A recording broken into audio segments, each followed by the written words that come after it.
Assalamualaikum warahmatullahi wabarakatuh. A'udzu billahi minasyaitonir rajim. Bismillahirrahmanirrahim. Alhamdulillahirabbil alamin wassalatu wassalamu ala asyrafil anbiya'i wal mursalin sayyidina wa maulana Muhammadin wa ala alihi wa ashabihi ajma'in.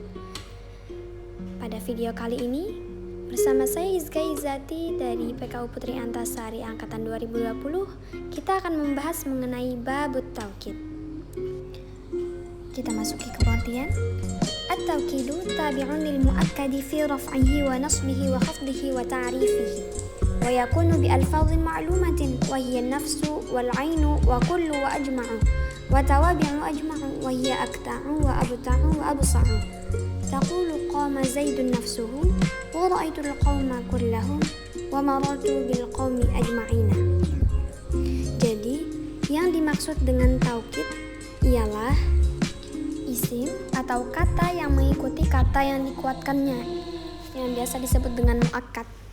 Nah, baik dalam keadaan ma'rifahnya, nasabnya, atau khafatnya, atau bahkan ma'rifahnya.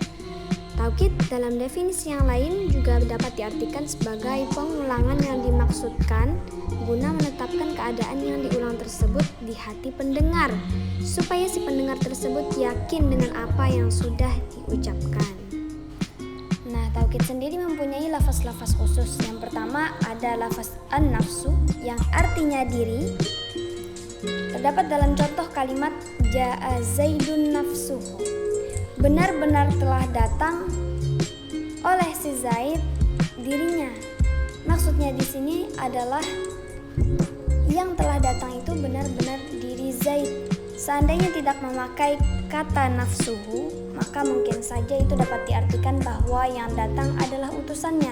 Namun di sini menggunakan kata nafsuhu sehingga menegaskan bahwa yang telah datang adalah benar-benar diri Zaid. Lafaz yang kedua sama halnya dengan an-nafsu, al-ainu juga berarti diri.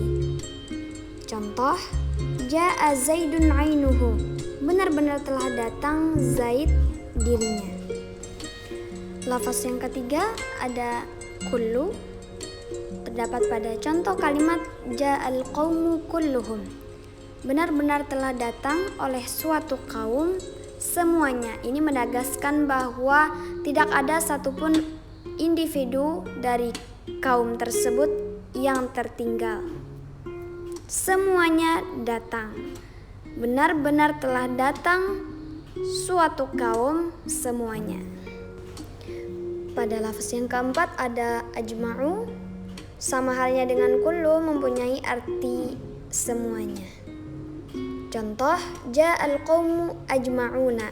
Benar-benar telah datang suatu kaum semuanya. Nah, yang kelima ada istilah tawabi'u ajma'u. Maksudnya itu adalah lafaz yang mengikuti ajma'u, baik itu dari segi timbangannya maupun dari segi i'rabnya. Apa aja itu kalimatnya? Yakni akta'una, abta'una, wa absa'una. Sebagaimana yang telah dipaparkan mengenai definisi taukid di awal tadi, bahwasanya antara taukid dengan muakkadnya itu saling berkesesuaian, baik itu dari segi rafa'nya, nasabnya, ataupun khafatnya, atau bahkan ma'rifahnya. Di sini bisa kita lihat dari contoh yang pertama, yakni pada kalimat ja'a zaidun nafsuhu. Nafsuhu sebagai taukid mengikuti zaidun yang posisinya di situ sebagai muakkad. Zaidun rafa', maka nafsu juga rafa'. Zaidun ma'rifah, yakni ma'rifah dengan isim alam, yakni nama orang. Nafsu juga ma'rifah dengan sebab ia beridhafat kepada dhamirhu, sehingga di sini dapat dilihat dengan jelas bahwa antara taukid dengan muakkadnya itu saling berkesesuaian. Tidak hanya sampai di situ, ternyata taukid juga mempunyai syarat-syarat yang harus diperhatikan ketika ingin mengaplikasikannya ke dalam suatu kalimat. Yang pertama, untuk lafaz nafsu dan ainu haruslah bersambung dengan dhamir yang merujuk kepada isim muakkad. Diperhatikan lagi apakah muakkadnya bersifat mufrad ataukah jamak. Maka dhamir yang kembali kepada muakkad tadi juga harus disesuaikan dengan kondisi muakkadnya. Contoh, ja'a Zaidun nafsuhu atau ainuhu. Zaidun yang sifatnya mufrad, maka dhamir yang kembali kepada muakkad haruslah bersifat mufrad pula, yakni hu yang kembali kepada Zaidun. Untuk syarat yang kedua, lafaz taukid wajib mufrad apabila mengikuti muakkad yang mufrad pula. Sama halnya dengan contoh yang di atas, ja'a Zaidun nafsuhu. Nafsuhu sebagai taukid bersifat mufrad karena mengikuti muakkadnya, yakni Zaidun yang juga bersifat mufrad.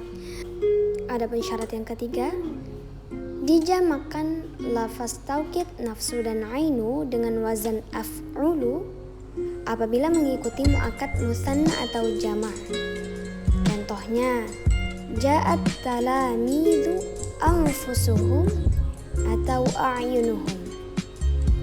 Nah, jadi dikarenakan muakkadnya jamak berupa at-talamidu yang berarti murid-murid, maka lafaz taukid yang digunakan juga harus dijamakkan. Yang asal kata mufradnya nafsu, setelah dijamakkan dengan wazan af'ulu maka berubah menjadi anfusu. Yang asal kata mufradnya ainu, setelah dijamakkan dengan wazan af'ulu maka berubah menjadi a'yunu, sehingga jadilah kalimat ja'at talamidu anfusuhum atau a'yunuhum. Untuk contoh muakkad yang musanna terdapat dalam kalimat ja'at tilmidhani anfusuhuma atau a'yunuhuma. Mungkin hanya sekian penyampaian dari saya. Salah khilaf mohon dimaafkan. Saya ucapkan terima kasih atas segala perhatian. Saya akhiri dengan ucapan wassalamualaikum warahmatullahi wabarakatuh.